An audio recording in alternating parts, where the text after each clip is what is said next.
ছেলে বড় হইব, ছেলের পড়ালেখা উন্নত মানের পড়ালেখা শিখাইমু।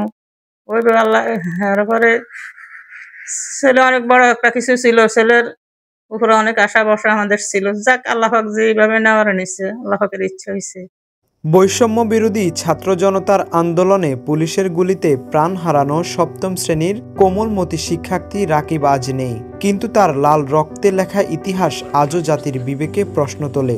মাত্র ১৩ বছরের শিশু রাকিব হাসান, যার হাতে ছিল বই আর চোখে ছিল স্বপ্ন, তাকে রাষ্ট্রবিরোধী জঙ্গি আখ্যা দিয়ে জানাজা পর্যন্ত করতে দেয়নি পুলিশ। ঘটনাটি ঘটে গত ১৯ জুলাই রাজধানীর মোহাম্মদপুরে জাকির হোসেন রোডে। বৈষম্য বিরোধী ছাত্র আন্দোলনের সময় পুলিশের নির্বিচার গুলিতে শহীদ হয় আইটিজেড স্কুলের সপ্তম শ্রেণীর ছাত্র রাকিব হাসান। তার নিথর দেহ পড়েছিল রক্তাক্ত মাটিতে, পাশে ছড়িয়েছিল খাতা কলম। শিক্ষার্থীদের ন্যায্য অধিকারের দাবিতে গড়ে ওঠা আন্দোলনের এক নির্মম প্রতীক। রাকিবের চাচা আবেগ ভরে বলেন, রাকিব ছিল আমাদের পরিবারের গর্ব। অনেক যেরকম মনে করেন, যেমন আমার সাথে ফুটবল খেলতে যাইতো মাঠে সবসময়, যে কাকা চলেন আমরা একটু ফুটবল খেলে আসি। তার আসলে খেলাধুলার মধ্যে অনেক ছিল।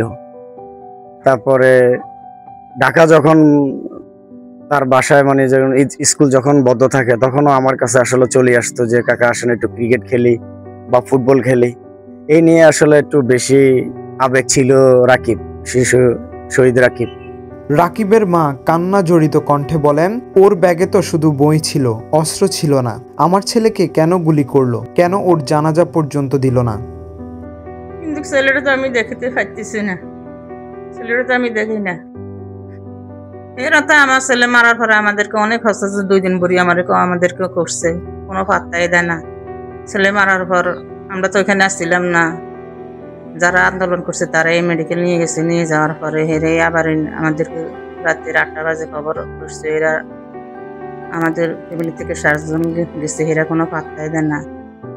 যাক লাশ দিব না, এরা কইছে পরের দিন যাইতে। পরের দিন 10টা বাজে যাওয়ার পরে এরা এক মেডিকেল থেকে, এক থানা থেকে অন্য থানা পাঠায়, অন্য থানা থেকে অন্য থানা পাঠায়। এরা কোনো খুব খারাপ ব্যবহার করছে আমার স্বামীর সঙ্গে। এরা কোনো পাত্তাই দেয় না। এরপরে এদেরকে নির্দেশ করা হয়েছে যে পোস্টমর্টম না করার জন্য। এরা কোনো রকমের পোস্টমর্টম করে ছাড়ে না। এরা প্রথম বলছে যে ছাড়বো, এরপরে লাস্ট এরা কাজ একজন লোকের সিগনেচারের লাই এরা দেয় না। ওর কাছে সিগনেচারের জন্য গেছিল, আর ওদের সাথে ধরেই দেয় না। মাত্র যত রকমের চাইছে ওখানে দুপুরের পরে তো কোনো ধরা দেয় না। এরপরে আর কি করবো, ভাগ্য খারাপ, অর্ডার দিছে পোস্টমর্টম করার জন্য। এরপরে লিখিত নিচ্ছে আমাদের লাশ দিবে, তবে আমরা কোনো মামলা মোকাবিলা আমরা করতে পারবো না, আমরা কোনো ঝামেলা করতে পারবো না। এগুলার সিগনেচার নিছে আমার স্বামীকে।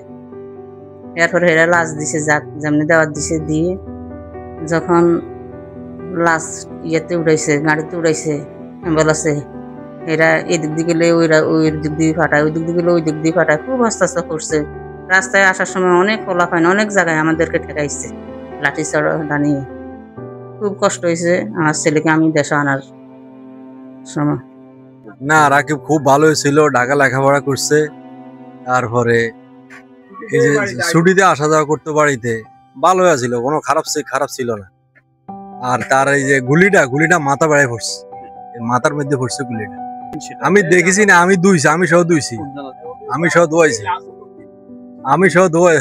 বুঝছেন। আমার ভয় লাগে গেছে কিন, তার একটু মজক বাইরে গেছি, এদিক দিয়ে মারছে, এদিক দিয়ে মজকটা বাইরে গেছে।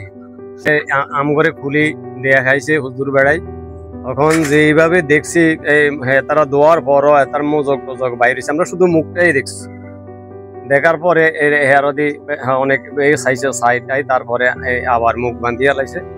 বান্ধি আমরা জানাজা করছি, পড়ি আমরা গেছি। আসলে বিনা দোষে এই লেখাপড়া করে এই ছেলেটারে মারছে। এটার বিচার তো আমরা এলাকাবাসী এবং বাংলাদেশের মানুষ প্রত্যেকে চাইব।